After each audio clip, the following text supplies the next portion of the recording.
We're going to talk free Series 3 guide in this video. We're going to recommend must buy, should buy, maybe buy to help guide you to what you might want to pick for your free Series 3. Now, I've got to say this before getting into this, even though I'm saying this, I'm sure we're still going to have some comments, which honestly, I like these sort of graphics because it spurs discussion. But having said that, know that there are a million different ways to look at this. First, every person's collection's different. Your play style's different. So if you have a certain play style where you like negative, then focus on that. If you like destroy, then focus on that. Also, there's a ton of different information out there on what people think are the best. Here's untap.gg, Magic's top 1. And they've got Brood is the second best in tier B. They've got Invisible Woman in the top 5, 6 in tier B. They've got a Falcon and Crossbones towards the end of tier B. Below Crossbones, they've got Taskmaster and Red Skull. They've got Beast below that. Go to a site like snap.fan and then you can rank cards about their win percentages when drawn. Sauron, Patriot, Wasp, all of these things could show you different ways to sort of measure what is good and not. Regardless of all this data, everybody's going to give you a different opinion. I took a short little survey on my Discord from a few different people just saying, hey, what do you guys think are the top 5 or 10? Answers were very different. Some people think very strongly about one card, others don't. We'll also add one Series 3 card to this list, which I think is the most important Series 3 for the cards coming in August, which tend to lean into destroy. All right, we're going to start with maybe buy. We're going to kind of scroll through these. I'm going to give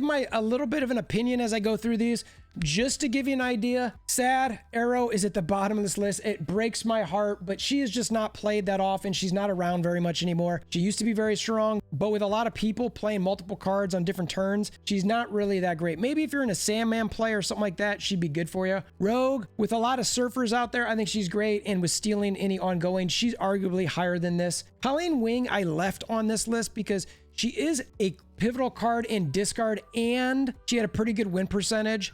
Dagger, even though was not great as far as win percentages go, I think she's a great part of the move archetype, and I do think if you use her right, she's a great card. Hazmat, I still think is a good card. She's not used as much, at least as far as when High Evo just came out, but I think she's still really good for getting those A-bombs out there. Speaking of Invisible Woman, there she is. I think she could arguably be a little bit higher, but you got to be smart about how you play her because she's going to reveal at the end of the game. So you've got to be really wise about if you put a Shang-Chi in there, if you put a Killmonger in there, what exactly you're playing and knowing what your opponent might be playing. She's obviously great with stuff like Hela or Hiding Patriot, Mystique things, or anything you want Mystique to copy so that way it goes back to back. But a lot of times when you do that, it might throw the lane that you've got Invisible Woman in. Goose is still a fantastic card to limit your opponent as far as playing high cost cards. I could not take Captain Marvel off of this list. I think she does still have some utility, even though you're not seeing her very much. Valkyrie, similar boat here. I think she's not being used very much, but I think she's a fantastic card. Any Echoes, any Ghost type cards are fantastic for her to protect that lane. Black Bolt, I added to this list. I think he's going to start popping up a little bit more. He sort of disappeared a little bit. He's starting to show up a little bit more. He gives you that nice, good stature card cheap late. Agent Coulson showing up with all sorts of Devil Dino decks. Typically, not always, but typically paired up with your Devil Dinosaur. I dropped down Ultron to the maybe buy tier because, look, he's good in Patriot, but you don't have to have him in Patriot. He's sort of like, all right, I didn't get these other things, so I'm going to do it. You see Patriot and stuff, even with Surfer or Brood, etc. Destroyer, I have here in maybe buy at the bottom. He's a good card. He's a powerful card. You got to play him right. You can sometimes either use Professor X or Armor in different lanes, drop a Destroyer somewhere else, even pair up with Nimrod, a great pairing. The Hood gives you that 1/6 demon, still a really good card. Bounce has suffered a little bit, so I do keep him in this tier. Still a good card, but maybe not as good as he used to be. Jane Foster, I added to this list. Now, Jane Jaw has dropped down a little bit, but if you find any Jane Jaws in any Conquest or Ladder modes, they're still really good, and they can still pull out high power. So I think arguably she might even go a tier higher. I think we've just sort of forgotten about her, given Jean Grey, Legion, all these different things that have sort of come to the game lately. We've sort of forgotten about Jane in that top tier Lockjaw type deck. Psylocke I've gotten maybe by. I had her one tier above previously. I've dropped her down a little bit just because I was like, I'm not sure she's doing that great. And then Red Skull, I also dropped down a tier. I think just the +2 to each card for your opponent really does hamper this card. Really, the best way to play this and win with this is if you're suring it and then taskmastering. I hope they change him maybe to a +1. I think he needs still a little bit of tweaking. Next up is should buy. The first card in should buy is Taskmaster. I have him higher than Red Skull because I think he can actually go in a bunch of different decks, whether it's a Phoenix, anything that you copy there, moving around with a Human Torch, or really any big sort of card. Arnim Zola is at the end of this. I had him a little bit higher previously. Still got his uses. You don't just need to combine him with Black Panther, but there's still some RNG if you don't stack a big card in one lane. Thor, I've moved up. I mentioned him earlier with that big Jane Jaw type decks. He's still solid. I've added Rock Slide to this list. Darkhawk is a pretty meta card. Rock Slide is pivotal for that, so I have him for that reason. And again, like I mentioned at the front end of this, if you're not playing Darkhawk, you don't really care about Rock Slide that much. Electro is a fantastic ramp card. I think if you're looking to do that sort of thing, he's there. I did drop him down a little bit, only because you're not seeing him all over the meta. And speaking of that, maybe not meta, but Hela, the percentages for win drawn on Hela or when played especially is insane. They're just through the roof. I don't think she's meta, but if you're patient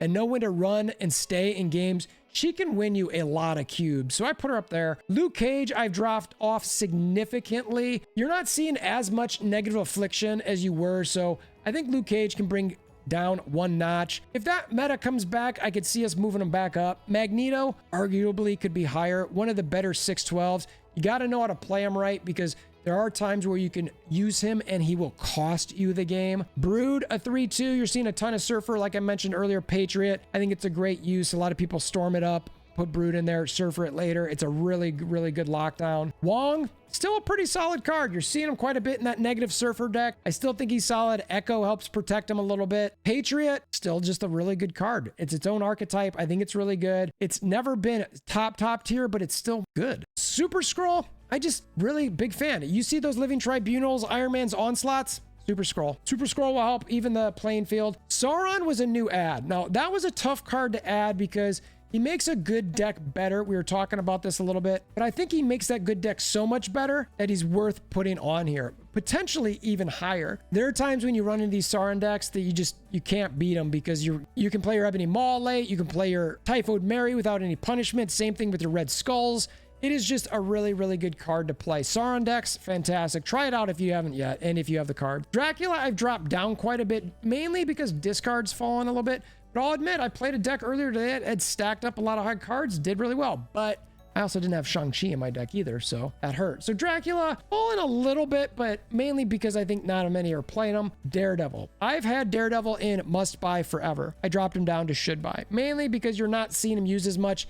And as you become more and more endgame, you trust yourself to know where you want to play those cards. So I think if you're a newer player, Daredevil might make things easier for you and seeing your opponents. But for now, I've got him in the should buy and drop down a tier. Beast, also another card that I dropped down a tier, mainly because Bounce has taken a hit in the meta. I think it's an okay card. I think it's still good, but Bounce is just not what it was. So I didn't think he should be in the must buy section. Juggernaut, I've moved up. Just a really strong card. I just played against a deck where what I was testing was sort of a trash deck, but it still had some decent cards. Juggernaut literally won them the matchup by themselves. Every single time I'm like, does he really still have Juggernaut? He's not gonna have Juggernaut again, right? Every time, turn 6, boom, out of the lane, boom, out of the lane, boom, out of the lane. It's like 3 matches in a row. I'm like, you gotta be kidding me. You're drawing Juggernaut every game. And then Mr. Negative, he's made a resurgence a bit. You're seeing a lot of negative decks. I personally love negative decks. I think, again, its own archetype. It's got a high risk, high reward potential, but you do need some of those ramp cards like either Zabu to get them early and or those Psylocks I mentioned earlier. All right, last but not least, we have our must buys. At the end of this list, I've got Death. Now, I used to have her a little higher, and with Destroy coming back maybe stronger this coming month of August, you could move her up a little bit, but right now I've got her at the end of it, arguably be able to move up. Lockdown is the hotness, therefore Spider-Man I've got on this list. I've moved him up a bit. Great card, you got to play him right, but he can really, really hurt you. Now, I think Professor X is a better lockdown, but Spider-Man is there. Lockjaw, we mentioned earlier, Jane Jaw. I think Lockjaw still has a place in the must-buy section, so I did leave him up here. Mysterio, even though Bounce has fallen a little bit, still had really good numbers. So it's kind of like, you know what? I think he's still worth a must-buy. Now, could he fall off a little bit? Yeah, maybe. He's combined with a card we'll mention in a little bit that can make him even stronger. Magic, shot up to tiers, being used so much, I cannot not have her in must buy. Is she meta breaking? Not necessarily, but all of the decks, or a lot of the decks you're seeing, are having magic in them right now so that they can get extended turns. Are there ways to counter it? Absolutely. Are there ways to play with it with your own Legion where you storm another lane or play that Legion and make the magic go away? Yes, absolutely. But that's using magic to your advantage. I still have got Wasp up here because I do think that going into Lockjaw or even playing in those high Evo decks, she's still got a use in this section. Silver Surfer has made a gigantic resurgence recently, so therefore I had to have him in must buy. I did have him lower before, but right now he is all the hotness for a lot of decks out there. Our last row within must buy, we've got Dr. Doom, still a solid card. You don't see him as much, which is sort of the point when you OTA cards and nerf him a little bit. I still like him, but not as good. Mystique, great for copying any ongoings that are out there. She's got to be in this top tier. Sarah, I have dropped back a little bit. I still think Sarah's really good, and Sarah Control is obviously one of the better decks that you see out there. But I just was like, you know what? I'm going to drop her because you're not seeing her as much. I think mainly because you're seeing so much magics and people are extending those turns. I could be wrong there. I've moved Shuri up a bit because you're seeing Shuri a lot more in games in all sorts of decks.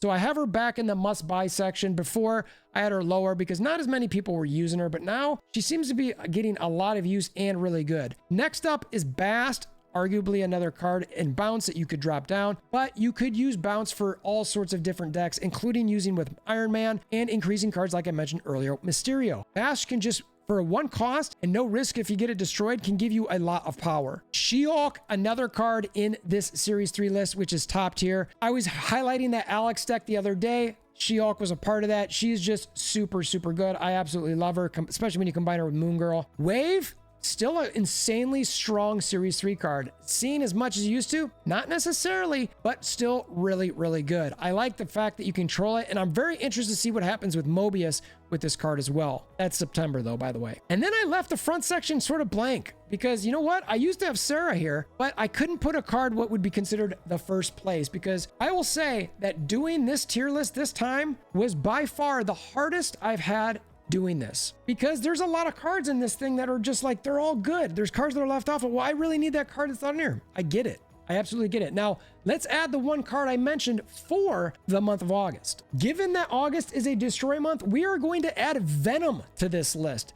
Great destroy card. I think it's really critical to have a card like Venom in your list anytime you're playing with destroy. So for that reason, I've got him in the must buy section. Sometimes when I do this, I actually have them much lower, but right now I've got him in the must buy section, mainly because you're seeing a lot of destroy. And honestly, I feel pretty good even if this month of destroy with the new cards lingers off and these cards aren't that great. Venom's a great part of the destroy archetype and can do a lot of good things. So like I mentioned, I've got 3 different sections: must buy, should buy, maybe buy. And really, it's about what type of player you are. You've got to decide for yourself a little bit how to focus this in. I'm hoping this is a sort of guide to help you maybe navigate that path if you just have no idea what you're looking at. This can give you at least some decent guidance. If you pick something and must buy, it's pretty likely you'll be happy. And that's really what I lean into with this because you can go a million different ways. I know a lot of other content creators make these and sometimes they're like, it is so hard to get this perfectly right. You know what? I'm not trying to do that. Worst case scenario, we can have a good discussion about it and good debate, and that's what I love, as long as you do it in an adult fashion and bring that positivity to the game. I'll have this on my Discord in the resources section, so check that out. It's linked in the description below. If you want to help support the channel, hammer down that like button or click that join button on YouTube. That helps financially support the channel, as well as the Amazon affiliates link below anytime you shop on Amazon. Take some of that Jeff Bezos money and just throws it our way, just like those Twitch Prime subs do. Always appreciate your support, and until next time, I hope you have a wonderful day.